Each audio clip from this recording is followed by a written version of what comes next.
Welcome to Multifamily Live. I'm Kaylee Arusi. And I'm Jason Yarusi. Our mission is to help you unlock your full potential as a multifamily real estate investor. So you can do more deals, bigger deals, with less stress, keep more profit, and free up your time.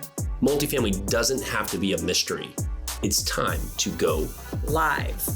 Hi, everyone, and welcome back to the show. I am so excited. I feel like I've seen her all over social. We've just been missing each other. And finally, I have the amazing honor to have Manasa Chepuri on my show. Welcome to the show, Manasa. Thank you for having me. It's such an honor to be on the show and being able to connect with you one-on-one. I've seen you on social media as well, and super excited to dive in and chat one-on-one here.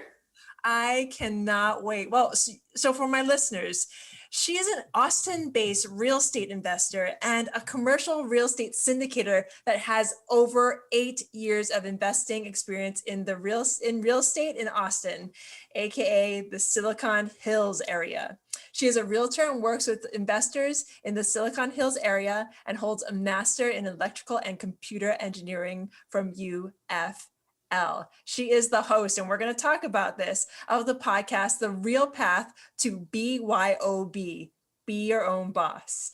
This provides a platform for active and passive investors interested in accelerating their wealth building to learn from other successful real estate investors and achieve financial freedom. She is also the principal at Silicon Hills Capital Group and co-sponsors multifamily deals with other partners. Her latest is a 416-unit apartment complex deal in Memphis, Tennessee. Super excited to have you on, Manasa. Yay! Yay! Me too. Super excited to be here. That is such a wealth of information. So let's start with the very, very basics. You went from electrical and computer engineering to real estate. How did that happen? So just to give you a background here, I still have my full-time job. I'm a computer engineering. That's my daytime role. I grew up in India. I'm growing up back in India. I saw my grandparents and parents fall back on real estate to generate passive income. And as a kid, I never really thought much of it. I was like, okay, that's great. They're getting rental income. But when I came here and I started working and I was monitoring my 401k, it never really grew. And I was wondering to myself, how am I going to retire? And back in India, they inherited those properties, so worked for them. But for me, although I was investing in Austin here, I didn't see much cash flow and I didn't see a way to scale. So I had no clue how I was going to retire. I like my job, but at some point I wanted the option to be able to control my own time and live life the way I wanted to, doing things I'm passionate about. So first thing first, I thought, okay, real estate probably is not a great way to generate passive income because the investments I had out here in Austin, they were not very cash flowing very much. And despite me taking care of those properties, I was barely able to meet the maintenance expenses. And this was with single family. And I wasn't exposed to the other aspects of real estate then. So my first instinct was, let's try stock markets. So I learned about stock markets. I took courses and I dived into swing trading and day trading along with my full-time job, which was super, super, super, super stressful. I just couldn't manage it. I would trade in the morning hours for two hours, and I would go to work and I keep monitoring my account. It was the worst thing ever. I did that for a year and then I realized this is not the way it should be. There has to be something else. So real estate was always an interest of me, but I just felt like I was not able to scale with single family and it wasn't generating the passive income for me. So I just felt like there should have been some other way, and I kept exploring more. And that's when I found multifamily. Once I found multifamily and what it can do for someone to generate passive income as well as build long-time wealth, I was hooked. I figured I had to learn about it. And then I joined a mentorship program, and once I learned everything, I started partnering with other people, and now I'm doing my first co-sponsored deal, which is a 416-unit Memphis apartment complex. I'm super, super excited about that one. We're under contract. We're having our webinar today. So we're going to be closing very soon. Yeah. So excited. I love how you went into detail about your entire process from you still have your full-time job, and that must be super huge to juggle. So let's talk about that. Let's talk about, because a lot of people are in your shoes right now. They have full-time jobs. They're a full-time parent. They have something else that they are responsible for, that big ball that we all hold, and we cannot drop that ball, whatever it is. Yeah, it's And our source of security, right? Like, yes, your social security, your healthcare, whatever it is. So how did you keep that going? Because you said you tried stocks, you couldn't keep that going. You tried single family, you couldn't keep that going. So what made the biggest difference jumping into large multifamily? Okay, so the biggest difference is like you don't have to monitor it on a day-to-day basis. You still, first thing is there is a lot of learning. So I think in multifamily, you need to first be able to get all the learning through a mentor, which is what I did. Or if that's not your approach, if you want to do passive investments, which is okay, you can still self-educate. But if you want to be an active investor, which is what I wanted, because I wanted a second stream of income and also a second area of work if I wanted to transition over from my full-time job.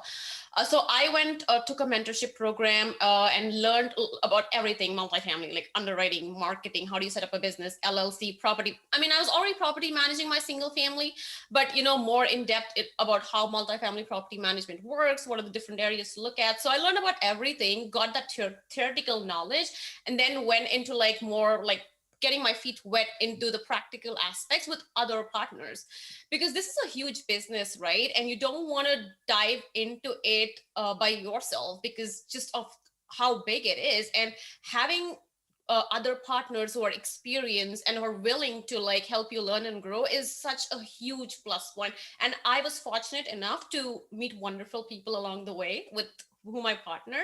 So that's been a real blessing in this path for me.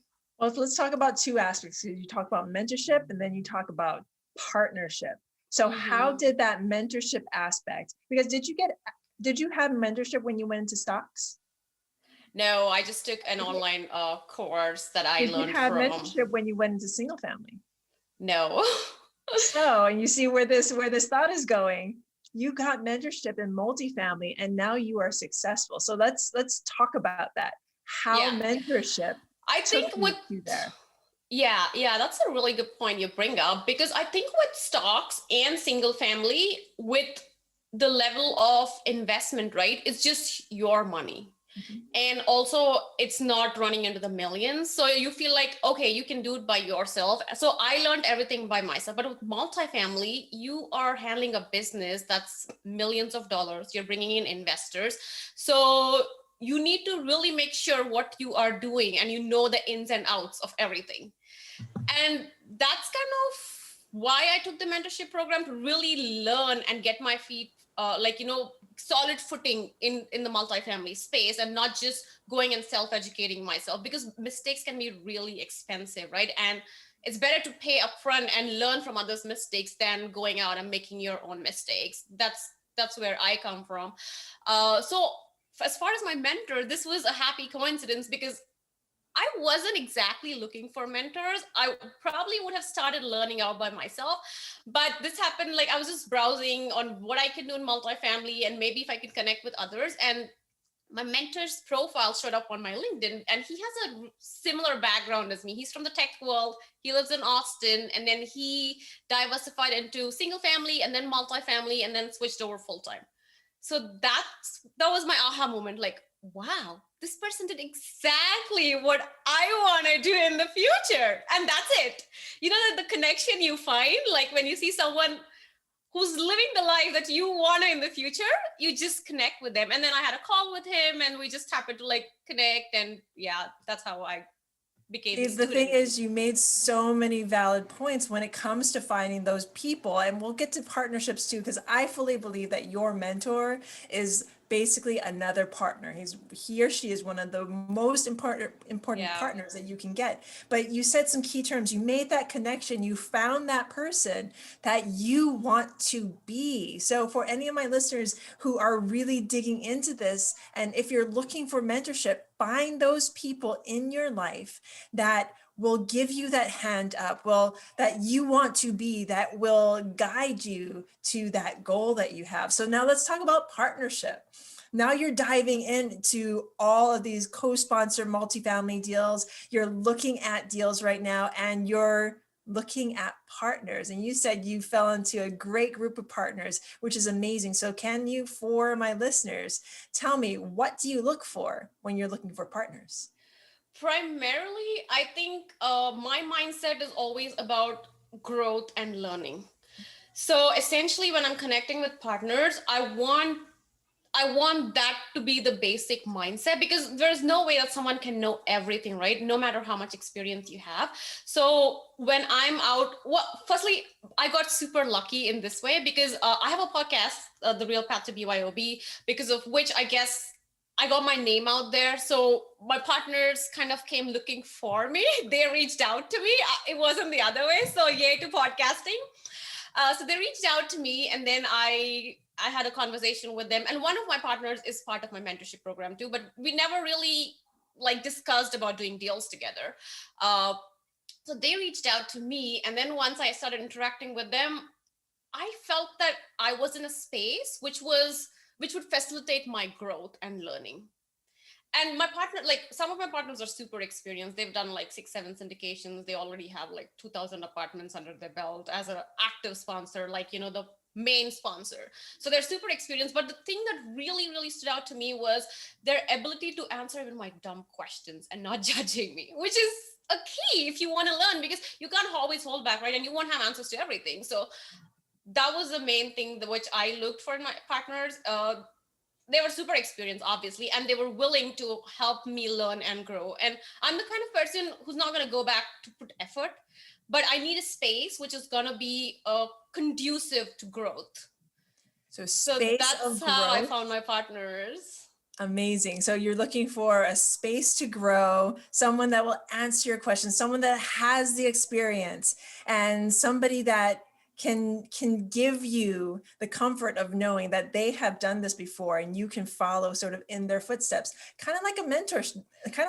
So Right, you're because looking. this is still a new space for me. I'm not super experienced. I'm experienced in the single family space, but multifamily is still a different game. And you want to essentially partner with someone who has the experience, but also if it's a place where you're always being judged, and it's going to be a very strangling, you know, not an environment for growth. And I think in our current team, the way we are structured is everyone does different stuff, so we all have our roles divided, but at the same time everyone's willing to help like the other person if they want to learn. So that's been great. That is amazing. Yeah. Let's talk about the power of podcasting, which is a way that you found your partners. Yes. So talk about your Yes. podcast, talk about what you talk about your podcast. And again, the podcast name is The Real Path to BYOB. Great name. Be your own boss. Let's talk about it. Thank you.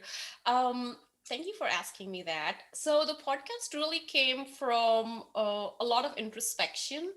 Uh, Essentially, I felt like I have a good job in tech, pays well, but just very demanding in terms of time. So I started thinking, what would I do in my life if time was not, if money was not a factor? You know, you own your own time. And that's when I felt like you can actually truly be your own boss, because then you can control your time and do whatever you're passionate about. So that's where the title came from. And I was already into real estate investing, single family, and learning about multifamily. So I figured that would be a play on words. Like the real path is also like referring to real estate and be your own boss. And as far as what I talk on my podcast, I just bring in people like who have succeeded in transitioning over from their full-time jobs, like whatever it is, being doctors, lawyers, or pilots, to real estate investing, and now do real estate full-time. And we talk about different strategies, what failures they've encountered, how did they learn, what are their most productive habits to be successful. So we talk about different things. And my hope with the podcast was essentially to help myself stay inspired, because it does get challenging managing a full-time job and doing this on the side.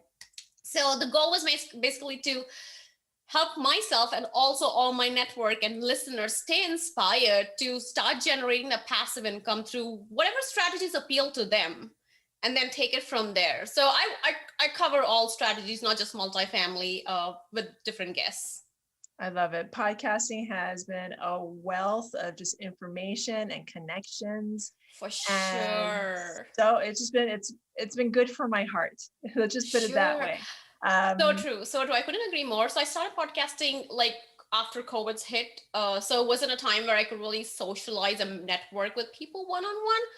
But podcasting just completely changed that. You know, being able to connect with someone who has so much experience and getting their insights on what they do and, you know, advice and stuff has just been priceless. Like I've had so many interviews where just the ideas of my guests really started a new line of thinking in my own mind. So it's an incredible experience. I'm loving it. Fantastic. So if as soon as you're done listening to this podcast, I want you to go check out The Real Path to BYOB, be your own boss. So Manasa, before I let you go, I have two more questions. The first one is, what is one actionable step that you can give my listeners right now to take? I think if your listeners are listening to this podcast, one thing that they need to do is close their eyes and envision a future where money is not an issue. And what would they be doing if that's the case? If it's completely different than the life or the job that they're doing right now, it's time for them to think and plan a future where that would be possible. I love it. I love it. And a piece of advice from me, write it down and look at it every single day. That goal, whatever it is you just imagined, write it down, whether it's a Post-it note or a napkin, get it down on paper, tape it up somewhere that you can see all the time, and start off with that goal every single day. And the last thing is, if my listeners want to get a hold of you, want to learn more about you, how can they find you? They can reach out to me on social media. I'm on Facebook. The name of my company is Silicon Hills Capital Group. I also have my own website, siliconhillscapitalgroup.com, and I'm also on Instagram. Fantastic. So Manasa, thank you so much for being on. I'm so grateful. You were so insightful, and thank you for being here. Thank you so much for having me. I love chatting with you, and I hope to connect with you more one-on-one and bring you on as a guest on my podcast. Thank you very, very much. I cannot wait. Again, that podcast is The Real Path to BYOB, Be Your Own Boss. For my listeners out there, thank you so very much for listening today. I am so incredibly grateful. Now go out and take action. Aloha.